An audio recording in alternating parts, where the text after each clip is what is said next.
It is the first Tuesday of the month, and that means that Albuquerque Police Chief Ray Schultz joins us to take your phone calls. And Chief Schultz, thanks so much for being with us today. Good morning. Glad to be here. Good morning, and we'll get to your calls in just a minute. But first of all, Chief, we have had a lot of news about DWI lately, sadly. And of course, summer is always a terrible time for that. What's being done to help curtail this problem? Well, the Albuquerque Police Department is very active, of course, in the 100 days and nights of summer DWI enforcement campaign. Last Friday, we did a DWI checkpoint at Rio Grande and Mountain. We arrested 24 drunk drivers, seized 4 vehicles. The fact that we're still arresting 24 drunk drivers at a sobriety checkpoint tells us that we still have a problem, and we still have a long way to go in combating our DWI problem here in New Mexico. Also, you want to update us on some breaking news. There was a shooting on Indian School. You're looking for someone, but it may not be difficult to find them. Yes, early this morning there was a shooting in 1700 block of Indian School. We had a male who was shot 4 times. He's in the hospital. Looks like he's going to be okay as a result of the shooting. But we are looking for a suspect, pretty easily described, Hispanic male, and he has a tattoo on his face. He has a W under one eye and an S under the other one. So if you see somebody walking around that looks like that description, give us a call, because we'd love to talk to him. All right, great. Thanks a lot. We have a caller already, and this is Catherine from Albuquerque. Go ahead, Catherine. What's your question for the chief?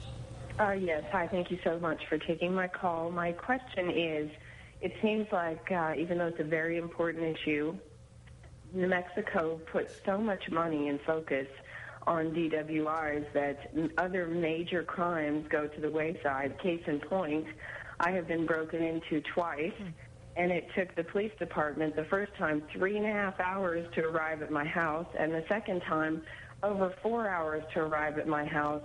And I think that's unacceptable. I'm a single mom, and I should never have to wait with my young child for that amount of time after my house has been broken into.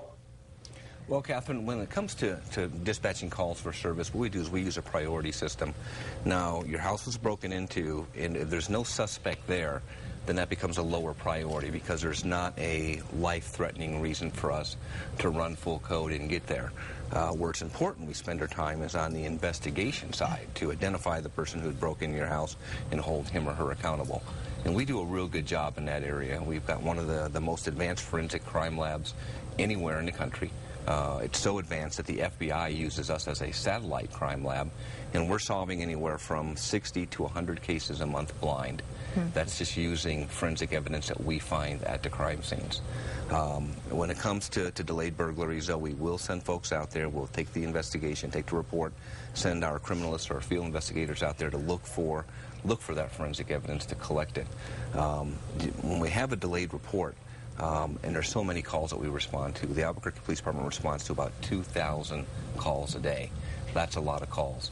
And I know when you're the victim of a crime, you want us to get there right away, but we do use a priority system. I think it's important that we follow that. You know, if it's a shooting or a stabbing or a fight in progress or a crime in progress, they'll know those are the ones that go to the front of the list. Those delayed reports, we take a little bit more time to get there. Okay, let's go to Jane, also in Albuquerque. Jane, go ahead. What's your question for the chief? Hi, good morning. Yes, I'm new to the area, and I live in Enchanted Hills, and I was wondering how we would start a neighborhood watch for...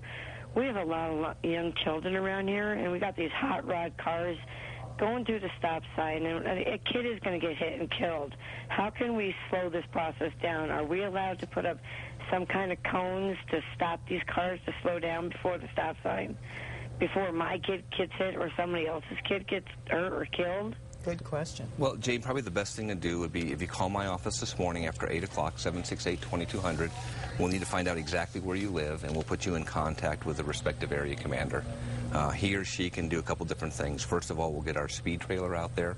Each one of the area commands has 2 speed trailers, and anybody in the community can call, and we'll bring that out. We'll put it out in the neighborhood, and that kind of tells vehicles the speed that they're going as they go through the neighborhood.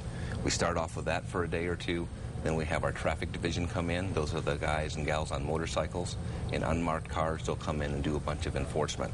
The area command can also help you with the neighborhood block watch or neighborhood association watch. Steve Sink is my crime prevention specialist. He would be more than willing to come out, organize a meeting, talk with everybody, and tell you what you need to do to organize yourselves so you can have a very valid and very robust neighborhood watch association. All right. It's a very powerful tool. Thanks a lot for coming in this morning, Chief. Really appreciate it. Glad to be here. All right. We'll have